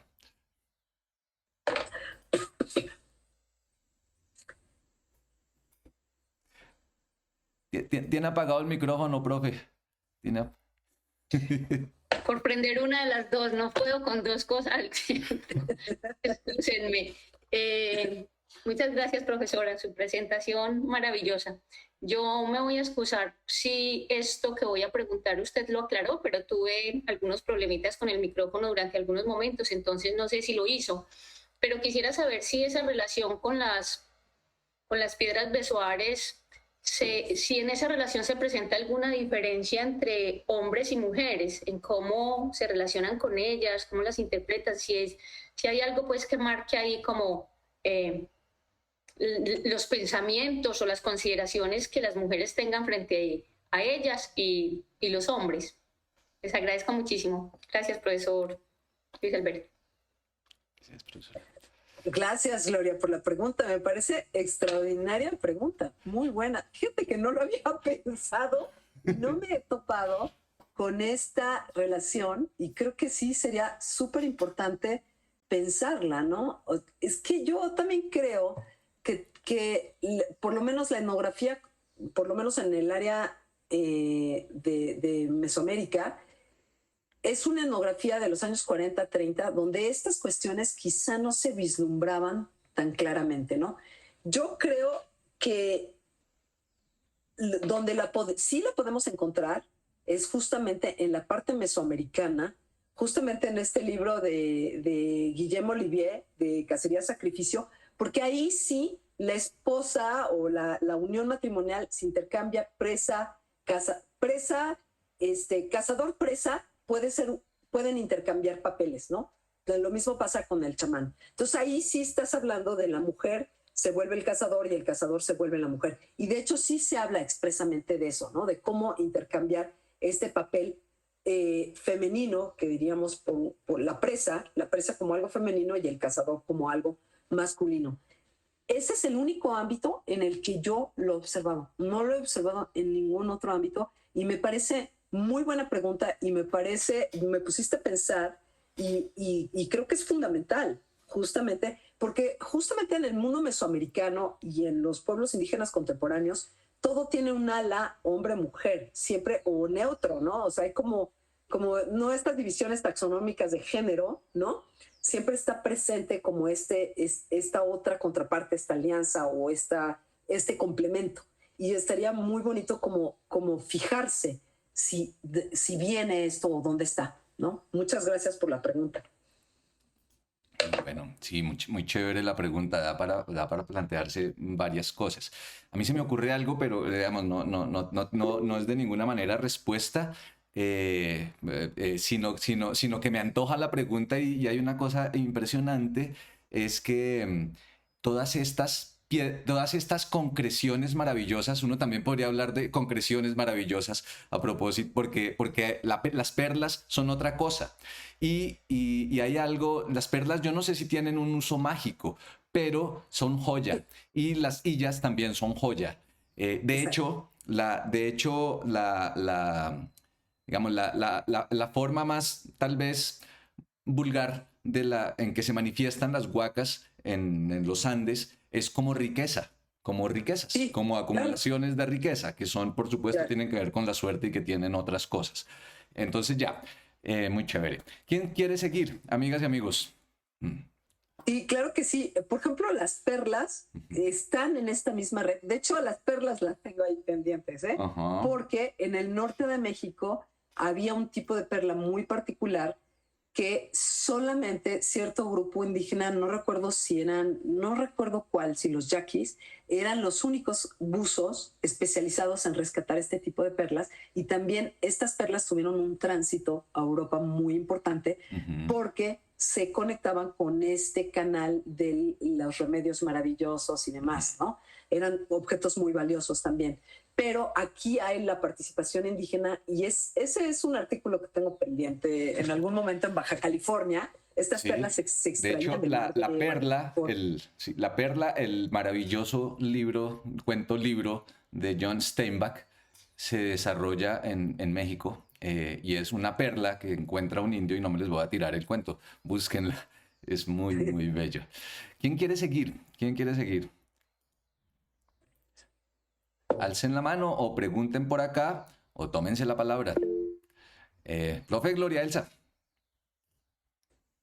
Sí, qué pena, pero igual si nadie más está en lista, pues, Hágale. profe, a ver, yo no sé la hembra del venado si se llama venada o es la cierva, bueno, pero igual, escúcheme que sea tan insistente, pero es que a razón de unas experiencias que tengo yo con campesinos, me quedo pensando en la construcción que hacen también con respecto a eso, si las piedras besoares vienen de venado o vienen de cierva.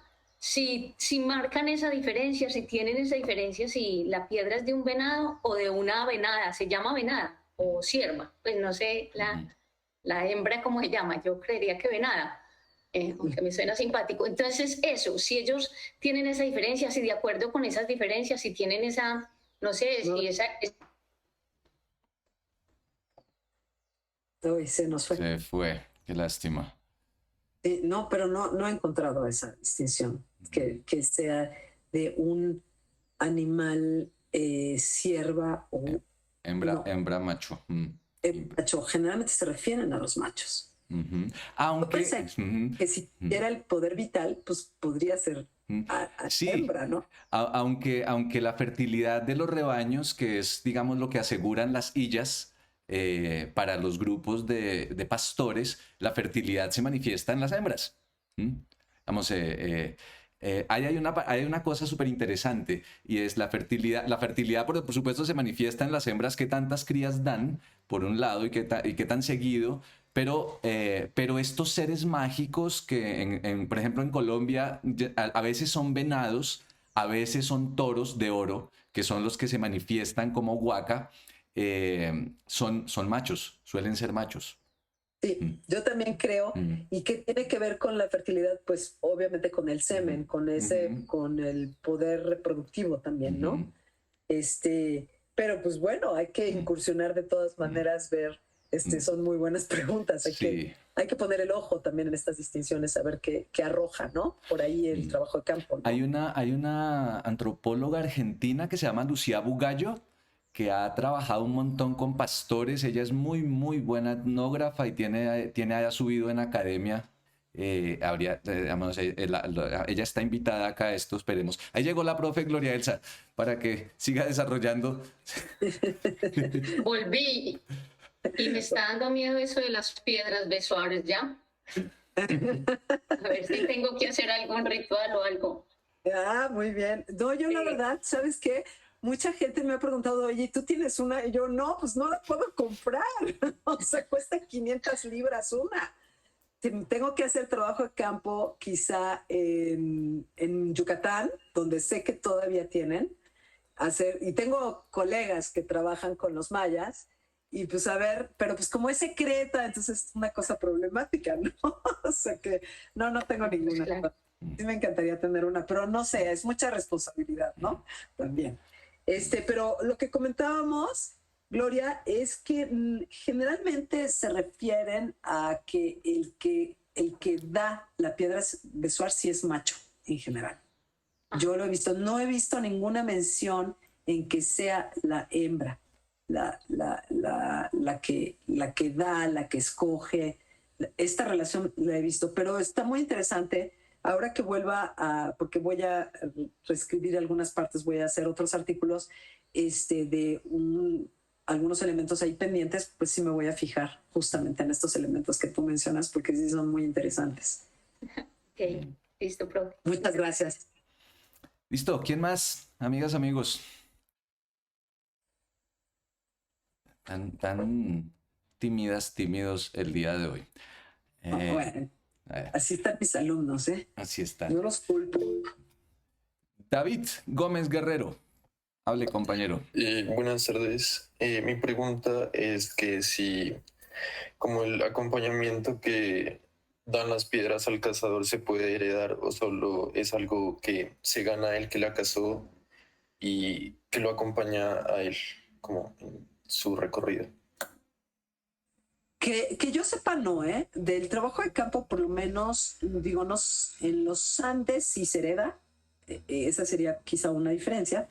Pero en Mesoamérica, que yo sepa, siempre lo pierden, ¿eh? Siempre hay un punto. Si te das cuenta, por ejemplo, con los grupos yucatecos, solamente lo puedes tener un año, por ejemplo, ¿no? Y siempre hay una continua mención de que lo vas a perder, ¿no? Si te echas debajo del árbol. Sí, entonces yo creo que no romper la regla está muy difícil. Es como que es parte de esta relación, que vas a romper la regla en algún momento, ¿no? No sé. En cambio, en el mundo andino, pues esta piedra que se envuelve, que se encuentra en el corral, sí es una piedra que se da al hijo mayor y que sí se va heredando. Ahí sí, esa sería una diferencia entre un mundo y el otro.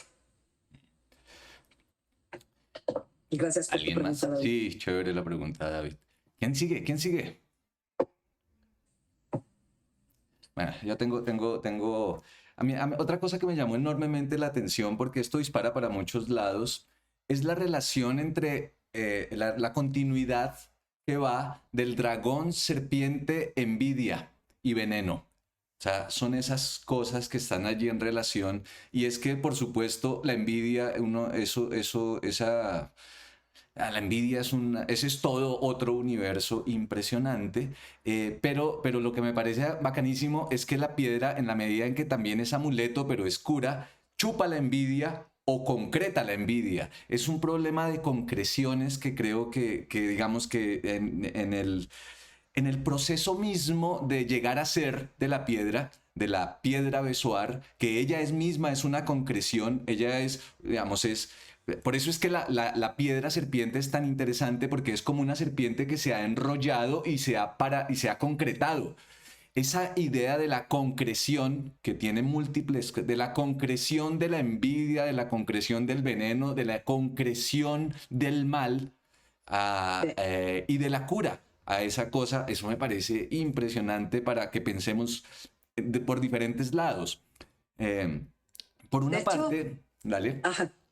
De hecho, yo hago toda una relación, que aquí no les puse porque, pues, como vieron, ya es bastante largo, pero hago toda una relación desde el dragón de Bolonia, de ahí a las draconitas, las piedras dragón, que sí se creía que eran medicinales y que se asocian a otro tipo de piedras también, Y de ahí justamente cómo se vincula a la piedra serpiente, porque si el dragón también es serpiente, pues ¿qué son las piedras serpientes si no son dragonitas? Entonces en algunos casos son draconitas, pero en algunos casos son besuares de serpiente. Entonces ahí tenemos como que sí hay esta relación, y yo estoy totalmente convencida que viene de la tradición árabe a todo, ¿eh? Porque de hecho la misma cabra esta de donde se sacaban las besuares asiáticas es una cabra persa.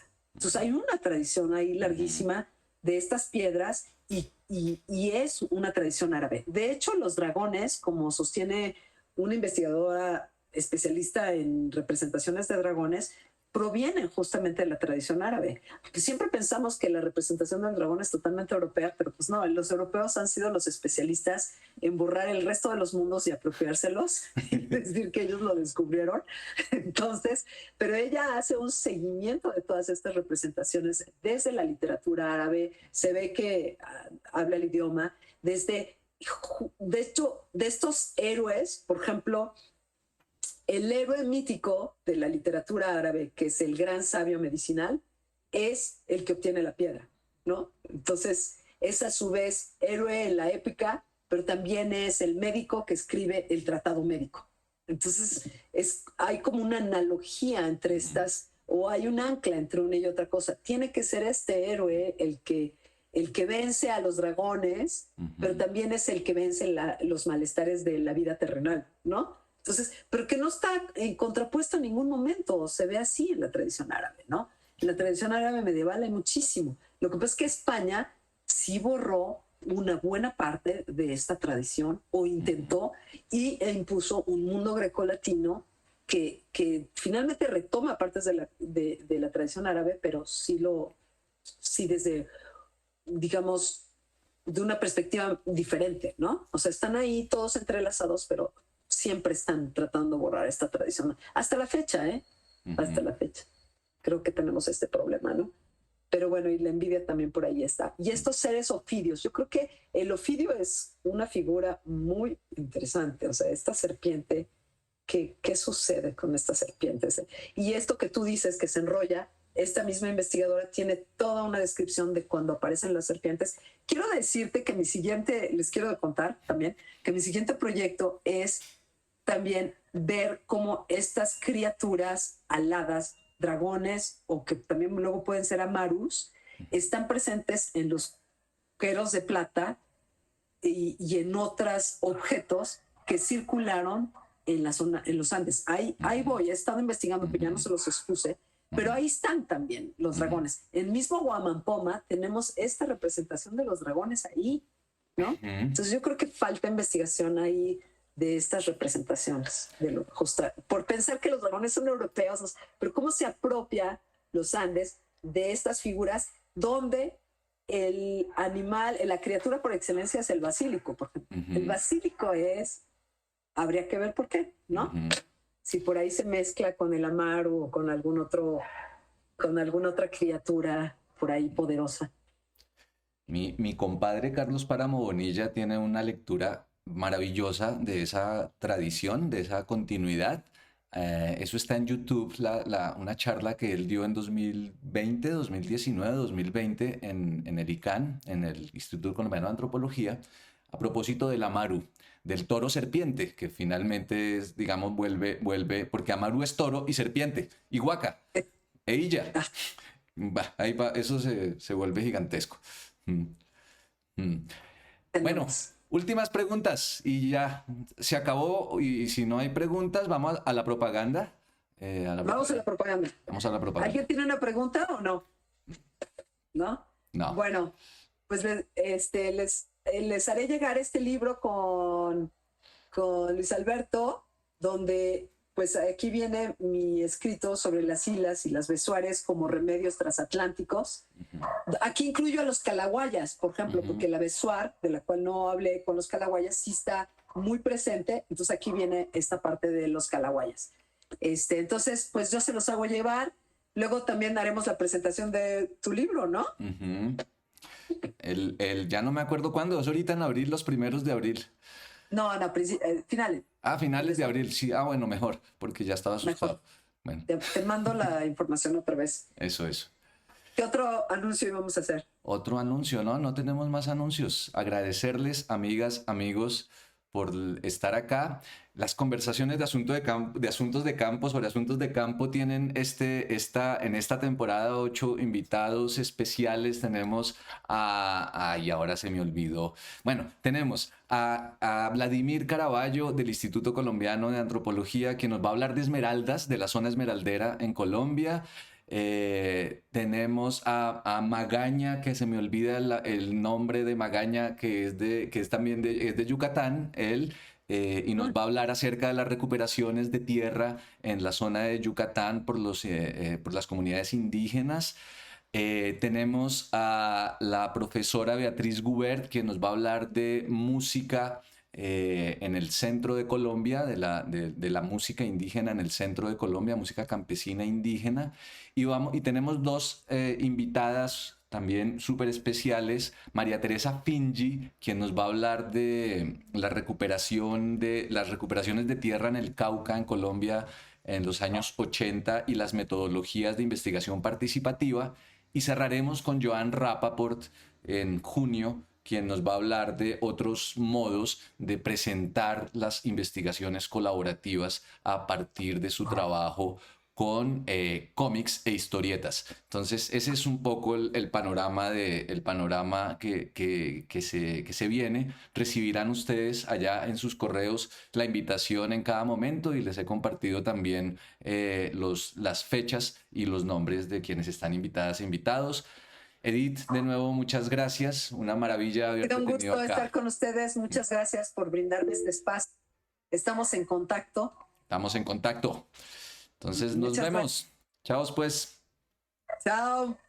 Mucho gusto todos. Chao.